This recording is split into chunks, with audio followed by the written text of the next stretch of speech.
Assalamualaikum warahmatullahi wabarakatuh. Alhamdulillah wassalatu wassalamu ala Rasulillah wa ala alihi wa sahbihi wa man tabi'ahum bi ihsanin ila yaumiddin, amma ba'd. Ini adalah silsilah ketiga, episode yang ketiga dari rangkaian pembelajaran kita bersama Manzumah atau matan kitab Al-Ajurrumiyah di dalam pembelajaran kaedah-kaedah nahwu dan sharaf, kaedah-kaedah tata bahasa Arab. Para pemirsa rahimani wa rahimakumullah, pada pertemuan yang lalu kita alhamdulillah binikmatihi tatimmus shalihat sudah menyelesaikan bab yang pertama, yaitu babul kalam. Dan pada pertemuan hari ini semoga Allah mudahkan untuk kita mempelajari, memahami dan bisa mengaplikasikan bab yang kedua, yaitu babul i'rab. Pertama kalinya ana akan membacakan matan dari kitab ini, kemudian kita nanti jelaskan sedikit secara nahwu tentang matan jurumiyah ini, kemudian baru kita syarah apa isi kaedah yang bisa kita ambil dari kitab ini. Qala al-muallif rahimahullah, babul i'rabi. Al-i'rabu huwa taghyiru awakhiril kalimi liikhtilafil awamil ad-dakhilati 'alayha lafzan aw taqdiran. وأقسامه أربعة: رفع ونسب وخفض وجزم. فللأسماء من ذلك الرفع والنصب والخفض ولا جزم فيها، وللأفعال من ذلك الرفع والنصب والجزم ولا خفض فيها. Nah, ini adalah satu bab yang akan kita pelajari hari ini insyaallah ta'ala. Kita lihat dari segi nahunya. Di sini babul i'rab, sudah kita tahu kenapa kita bilang babu, karena dia sebagai khabar, mubtada'nya mahdzuf, takdiruhu hadza babul i'rab. Al-i'rab ini mubtada dan khabarnya adalah taghir, sedangkan huwa di sini sebagai dhamiru faslin. Yang selanjutnya mudhaf, mudhaf ilaih, kemudian liikhtilafil awamili harfu jar, mudhaf mudhaf ilaih, ad-dakhilati menjadi sifat, lafzan atau taqdiran ini menjadi tamyiz. Wa aqsamuhu arba'atun, ini mubtada khabar, kemudian badalnya raf'un wa nasbun ini ma'tuf, wa khafdun wa jazmun ini menjadi tabi'. Falil asma'i min dzalika, ini khabarnya muqaddam, kemudian ar-rafa' ini mubtada dan setelahnya menjadi tabi'. Walil af'ali min dzalika ini sama, yaitu dia khabar muqaddam, ar-raf'u wan nasbu, ar-raf'u ini menjadi mubtada muakhar dan setelahnya menjadi tabi'. Nah, itu ringkas i'rab tentang bab ini. Kemudian yang ketiga, kita jelaskan secara bahasa. Kata i'rab ini secara bahasa yang pertama adalah taghir. Taghir tentu artinya adalah dari kata ghayyara yughayyiru, artinya merubah. Berarti taghir artinya perubahan. Awakhir ini jamak dari kata akhir. Kalim di sini ini disebut sebagai ismu jam'il jinsi. Kalau satu disebut kalimatun, tetapi kalau banyak disebut kalim. Jadi ini adalah jamak-jamak semuanya. Kemudian takdiran, apa yang dimaksud takdiran di sini? Ini takdiran artinya lawan dari lafzan. Lafzan artinya dia nyata, kita lihat perubahan itu. Tetapi takdiran itu seolah-olah dia berubah, padahal nyatanya tidak berubah. Kemudian selanjutnya yang lain ini tidak perlu kita jelaskan karena ini semuanya istilah. Kalau kita terjemahkan semua kata-kata nahwu itu tidak wajar. Jadi kalau kita menjelaskan ilmu nahwu itu tidak semua kata kita bisa terjemahkan. Contohnya kata rafa', nasab, khafat, jazam. Ya, rafa' artinya mengangkat. Nasab artinya lelah. Khafat artinya turun. Jazam artinya punya kekuatan yang jazam artinya kuat. Tidak bisa kita terjemahkan i'rab itu menjadi dia dibagi menjadi diangkat, menjadi lelah. Tidak bisa. Ini rafa', nasab, khafat dan jazam ini adalah istilah, tidak bisa kita terjemahkan. Baik. Kita lanjut ke sesi ketiga. Kita jelaskan apa isi dari kitab kita ini. Nah,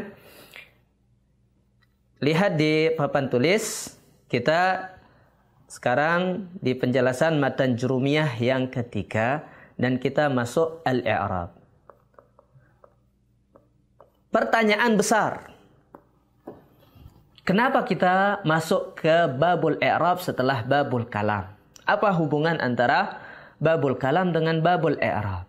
Dulu di babul kalam kita sudah tahu kenapa kita mempelajari babul kalam? Karena kita ingin memahami perkataan orang Arab. Nah, setelah kita melihat perkataan orang Arab, kita tentunya melihat pertama kali Al-Quran, kita melihat pertama kali hadis, kemudian setelahnya syair-syair dari para ulama, dan perkataan orang Arab ternyata satu kata itu kok akhirnya saling berubah-ubah. Kalau bahasa Indonesia, saya tetap saya. Tidak ada istilah saya berubah menjadi sayi, berubah menjadi sayu. Tidak ada. Tetapi kalau orang Arab, kok kadang dia menjadi rojulun, kadang rojulin, kadang rojulan. Kadang baitun menjadi baitan, dan baitun. Kadang zahaba, kadang menjadi yazhabu, kadang menjadi izhab. Kok ini berubah-ubah? Ini pertanyaan besar. Nah, jawabannya ada di bab ini, yaitu bab yang kedua, babul i'rab. Di antara pentingnya bab 2 ini adalah dia adalah inti dari pelajaran nahwu. Inti dari pelajaran nahwu itu adalah belajar i'rab. Dan i'rab yang dimaksud dalam belajar nahwu itu adalah tahu mengerti apa kedudukan dari kalimat itu. Alhamdulillahi Rabbil Alamin. Ketika kita baca alhamdu, kita paham kenapa kenapa tidak bilang alhamda, kenapa tidak bilang alhamdi.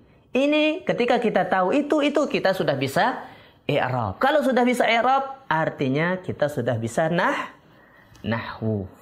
Jadi, nahwu itu adalah i'rab. I'rab itu adalah isi dari semua nahwu. Kalau kita sudah bisa i'rab, artinya kita sudah bisa seluruh nahwu. Alhamdulillah, ternyata nahwu itu sangat mudah sekali. Karena kita cukup menguasai i'rab. Baik.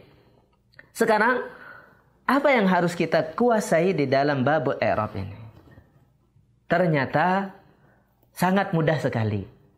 Yang pertama, kita harus mengetahui definisi. Definisi kalau bahasa Arabnya adalah ta'rif. Ta'rif atau pengertian. Kalau bahasa gampangnya, pengertian. Apa yang dimaksud dengan al-i'rab? Yang dimaksud dengan al-i'rab, perkataan muallif di sini, huwa tagyir awakhiril kalimi. I'rab itu adalah tagyir awakhiril kalim. Di sini saya kasih tanda tagyiru awakhiril kalim. Yang pertama tagyir, perhatikan. Yang kedua likhtilafil awamilid dakhilati 'alaiha. Yang ketiga lafzan aw taqdiran. Subhanallah. Di dalam ta'rif ini, di dalam definisi ini, perhatikan 3 hal penting. Isinya. Yang pertama adalah tagyir. Yang kedua likhtilaf. Yang ketiga lafzan atau taqdiran. Jadi isi daripada ta'rif ini adalah ada 3 hal. Yang pertama, kita harus mengerti bahwa yang namanya i'rab itu adalah tagyir. berubah. Jadi apa lawan dari sesuatu yang berubah itu? Artinya adalah tetap. Nah, istilah nahu daripada yang namanya tetap itu adalah bina. Jadi ketika kita belajar babul i'rab, berarti kita sedang belajar bab perubahan. Sesuatu yang berubah-ubah. Seolah-olah ketika belajar bab i'rab ini kita juga serta-merta sekaligus belajar tentang al-bina, yaitu bab yang tidak berubah. Ketika kita tahu sesuatu yang berubah, otomatis kita tahu apa yang tidak akan berubah. Makanya di kitab-kitab kontemporer, kitab-kitab baru itu seperti kitab Al-Mulakhas atau Jami' Durusil Lughah Al-Arabiyyah, itu biasanya disebut babul i'rabi wal bina. Bab tentang i'rab dan bina. Biasanya isinya nanti disebutkan contoh-contoh isim yang mabni, fi'il yang mabni. Tayyib. Nah, ini yang pertama. Perhatikan. Isi dari ini masih definisi ya. Apa arti dari i'rab? Taghyir awakhiril kalim. Ketika kita mau i'rab berarti lihat awakhiril kalim. Ternyata nahu itu tidak terlalu luas. Yang dia lihat cuma satu huruf saja. Itu adalah huruf terakhir saja. Taghyir awakhiril kalim. Yang kita lihat di nahu itu cuma huruf terakhir, yaitu perubahannya. Nanti kita akan bahas dia berubah menjadi apa. Nah, tentunya tidak akan berubah menjadi Power Ranger. Berubah barisnya. Terkadang Zaidun, Zaidan, Zaidin menjadi yang tiga perubahan ini. Terkadang kita baca baitun, baitan, baitin. Gimana perubahan-perubahan ini? Nah, dia sebabnya berubah, kenapa berubah, apa yang membuat dia berubah, itu kita pelajari di nahwu. Kemudian, ini poin pertama yang kita harus pahami di definisi, bahwa i'rab itu adalah berubahnya akhir kalimat. Kalau dia tidak berubah, berarti namanya mabni. Yang kedua, pertanyaannya, kenapa berubah? Likhtilafil awamilid dakhilati 'alaiha. Sebab dia berubah itu adalah karena amil-amil yang masuk itu berbeda. Apa maksud dari amil? Amil artinya sebab. Yang membuat dia berubah itu beda-beda. Nah, kita katakan bismillahi. Kenapa tidak bilang bismillahu? Nah, karena ada amil di sana. Ada sebab. Sebabnya adalah bi. Di sini disebut huruf jar. Dia karena ada bi di sini, maka Allahi lafzul jalalah ini menjadi apa? Menjadi majrur atau dibaca jar atau dibaca kasrah. Kalau tidak ada bi, kita akan mengatakan Allahu Ghafurur Rahim. Enggak ada bi, berarti kita akan mengatakan Allahu Ghafurur Rahim. Atau kita mengatakan uhibbu Allah. Berubah. Kita tidak bilang uhibbullahi. Berubah lagi. Karena tergantung apa sebelumnya. Itu yang disebut likhtilafil awamil. Karena amil-amil yang berbeda. Nah, amil ini kita tidak terjemahkan. Karena ini istilah. Karena amil ini artinya adalah dia yang menyebabkan sesuatu itu berubah. Nanti kita akan belajar contoh amil itu adalah fi'il. Kalau ada fi'il, setelahnya ada fa'il. Fa'il itu menjadi marfu. Ja'ar rojulu. Karena ini ja'a, ini fi'il. Dan ada fi'il inilah ar-rojulu menjadi marfu. Nah, begitu juga alal kursiyi. Karena ada ala, al-kursiyi menjadi kasroh. Tidak boleh kita bilang alal kursiyu. Nah, dan begitu seterusnya. Ini gambaran supaya kita mengerti bahwa yang berubah itu ternyata mempunyai sebab. Nah, sekarang yang ketiga dari pembahasan ini, itu yang tadi sebab. Kenapa dia berubah? Poin keduanya. Poin ketiganya adalah bagaimana perubahannya. Kita tahu i'rab itu adalah sebuah perubahan. Dan tahu kenapa dia berubah? Karena beda-beda amil. Yang ketiga, bagaimana cara perubahannya? Perubahannya bisa jadi perubahannya secara lafaz, atau bisa jadi secara takdir. Perubahan ini ternyata bisa kita lihat kadang-kadang seperti ja'ar rajulu ra'aitur rajula sallamtu 'ala rajuli. Jelas, rajulu berubah menjadi rajula, berubah menjadi rajuli. Nah, yang kedua kadang-kadang perubahannya tidak bisa terlihat. Seperti kita bilang ja'a Musa. Ja'a Musa. Ra'aitu Musa. Marartu bi Musa.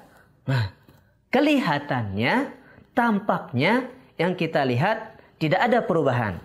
Tetapi hakikatnya dia i'rabnya berubah. Ja'a Musa, Musa ini marfu.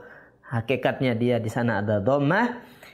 Ra'aitu Musa, Musa ini hakikatnya di sana ada fathah. Marartu bi Musa di sini hakikatnya dia itu ada kasrah. Tetapi dia takdir, tidak tanpa. Nah, ini adalah inti atau isi dari definisi i'rab. Definisi i'rab itu apa? Taghyir awakhiril kalim, perubahan akhir kalimat.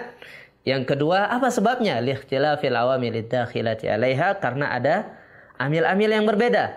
Yang ketiga, lafzan atau takdiran. Bagaimana cara perubahannya? Terkadang perubahannya terlihat dan terkadang tidak terlihat. Baru kemudian sekarang kita masuk ke poin kedua.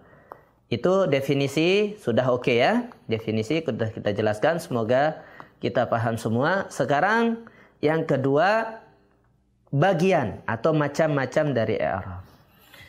Kita tadi sudah tahu bahwa i'rab itu berubah. Nah, sekarang berubah itu jadi apa sih? Ada berapa sih perubahannya? Perubahannya itu sangat gamblang, tidak banyak-banyak. Nah, kalau kita berubah terkadang menjadi sedih, takut, senang, marah, letih. Perubahan manusia emosinya sangat banyak sekali. Tetapi kalau nahu berubahnya cuma menjadi 4 saja. Apa saja? Yang pertama, perubahan pertama dia menjadi rafa. Yang kedua, nasab. Yang ketiga, khafat atau jar. Nah, khafat atau jar. Yang keempat, jazm. Jadi, semua perubahan yang ada di Al-Quran dan di semua bahasa Arab itu cuma 4 aja akhirnya. Hasil akhirnya cuma 4 saja. Jadi nahu itu cuma 4 sudah bahasanya. Kita mau membahas nahu nggak akan keluar dari pembahasan rafa, nggak akan keluar dari pembahasan nasab, nggak akan keluar dari pembahasan khafat, nggak akan keluar dari pembahasan jazm.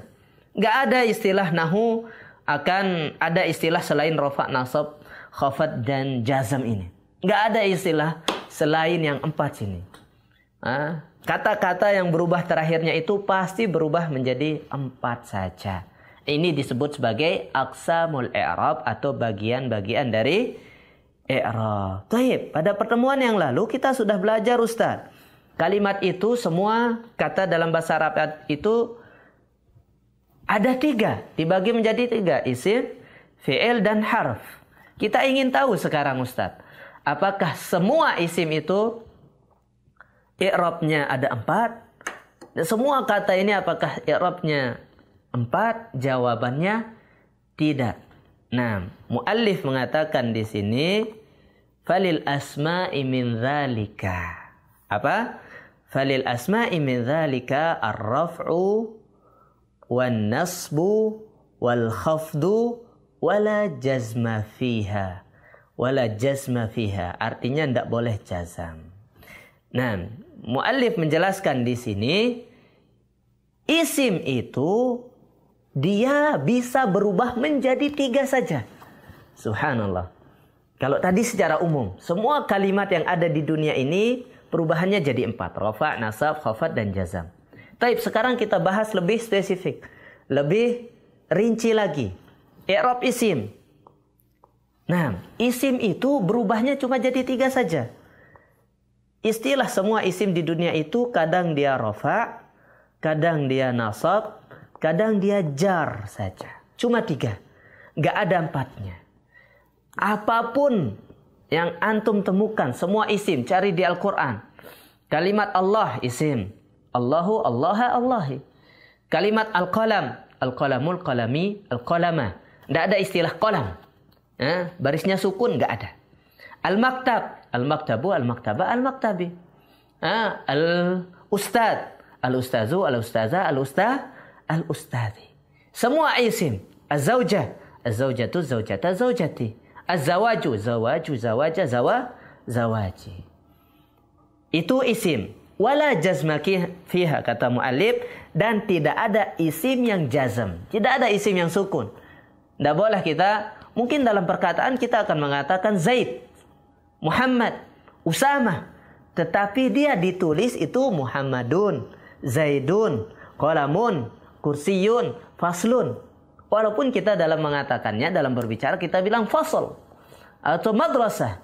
Tetapi hakikatnya ketika ditulis menjadi madrasatun atau madrasatan atau madrasatin. Baik, selesai kita dalam sepertiga dari semua kalimat di dunia ini, yaitu isim. Yang kedua adalah fi'il. Fi'il dia i'rabnya cuma 3 aja. Rafa', nasab, tetapi dia jazm. Kalau isim tadi jar, tidak ada jazmnya. Fi'il kebalikannya, dia jazm, tidak ada majrur. Seperti kata jalasa, ini kan fi'il. Tidak ada istilah jalasa, jalasi. Nggak ada jalasi. Yang ada itu jalasa, yajlisu, ijlis. Dia rafa, dia yajlisa, atau yajlisu, atau ijlis, atau lam yajlis. Dia cuma 3 saja. Dia rafa, contohnya yajlisu. Dia mansub, lan tajlisa. Dia majzum, lam tajlis. Cuma 3 aja. Nggak ada istilahnya tajlisi, atau taqra'i, atau tanami. Nggak ada fi'il yang majrur. Jadi kenapa kita membahas ini? Supaya ketika kita menemukan isim, di otak kita itu langsung putar rafa, nasab, dan jar saja. Jangan sampai masih error otak kita, masih menganggap Zaidun tulisnya Zaid, ditulis sukun. Salah. Nah, begitu juga ketika kita menemukan fi'il yaqra'u, di otak kita otomatis ketika sudah paham bab ini, langsung kita paham, oh ini fi'il. Berarti i'rabnya cuma 3 saja. Boleh bilang yaqra'u, atau yaqra'a, atau yaqra'. Tidak ada istilah yaqra'i. Nah, isim sudah, alhamdulillah kita centang. Fi'il sudah, kita tahu i'rab dari semua fi'il. Alhamdulillah cuma 3. Sekarang pertanyaannya, Ustaz, masih sisa 1. Kan kita belajar kalimat itu ada 3, Ustaz. Ismun wa fi'lun wa harfun. Isim kita sudah tahu i'rabnya ada 3. Fi'il sudah tahu i'rabnya ada 3. Tapi ini kok mu'allif nggak ada lanjutannya, Ustaz. Sampai sini saja terus bab lain. Walil af'ali min dzalika raf'u wan nasbu wal jazmu. Lalu apa yang kurang ini, ikhwan? Yang kurang ini para peserta sekalian, yang kurang adalah i'rab dari huruf. Nah, pertanyaannya, kalau huruf apa i'rabnya? Kalau isim sudah kita tahu rafa' nasab jar. Kalau fi'il rafa' nasab jazm. Nah, kalau huruf apa i'rabnya? Jawabannya huruf. Apa kira-kira jawabannya? Huruf tidak masuk ke dalam bab i'rab. Karena apa? Karena kullu harfin mabniyun. Karena setiap huruf yang ada di dunia ini semuanya mabni. Contoh huruf jar, min. Nggak akan dia berubah menjadi min, mina, mani, atau minu, nggak ada. Atau bi berubah menjadi bi, ba, bu, nggak ada. Huruf di sini bukan berarti satu huruf, tetapi huruf-huruf yang mempunyai makna. Seperti lam, lam artinya memiliki, laka, atau ala, ala artinya di atas. Ini huruf jar, nggak akan berubah dia, tetap ala. Sampai akhir kiamat. Dari dulu awalnya bahasa Arab sampai akhir kiamat tetap ala. Nggak ada dia berubah menjadi al-kursi ala al-maktab, atau al-kursi alu al-maktab, atau al-maktab ali al-kursi. Nggak ada. Tetap dia menjadi ala. Makanya di sini. Oleh sebab itu ini yang menyebabkan huruf itu tidak masuk atau tidak disebutkan oleh penulis di sini. Alasannya karena semua huruf itu mabni, dia tidak punya i'rab. Baik, kita ringkas pembahasan kita pada hari ini tentang babul i'rab. Ikhwah sekalian, isinya ada berapa tentang babul i'rab? Yang pertama, definisi. Di dalam definisi ini kita paham bahwa i'rab itu adalah sebuah perubahan. Dia sebabnya ada amil yang berbeda dan perubahannya kadang secara lafaz atau takdir. Yang kedua kita bahas adalah perubahan itu ada berapa atau macam-macam i'rab, macam-macam perubahan. Ada 4 perubahannya, rafa, nasab, jar dan jazam. Yang ketiga kita bagi i'rab isim. Isim di i'rab menjadi 3, rafa, nasab dan jar. Sedangkan fi'il i'rabnya juga 3, yaitu rafa, nasab dan jazam. Isim tidak boleh jazam, fi'il tidak boleh majrur. Sedangkan huruf kenapa tidak masuk di pembahasan kita babul i'rab ini? Karena semua huruf itu dia mabni, dia tetap, barisnya tetap, dia tidak akan pernah berubah. Bisa kita pakai istilah bab i'rab ini di dalam kita memasukkan kebahagiaan di istri kita. Kita mengatakan, wahai istriku, ketahuilah bahwa cinta saya ini mabni tidak mu'rab. Artinya apa? Cinta ini tetap sama kamu, tidak akan pernah berubah. Nah, ini faedah yang bisa kita ambil dalam bab 2 ini, babul i'rab. Semoga Allah Azza wa Jalla memberikan kita pemahaman, memberikan kita keistiqomahan untuk selalu belajar, dan semoga apa yang kita dapatkan ini tujuan besarnya adalah sebagai pemberat timbangan kita nanti di surga kelak. Subhanakallahumma bihamdika asyhadu an la ilaha illa anta astaghfiruka wa atubu ilaik. Assalamualaikum warahmatullahi wabarakatuh.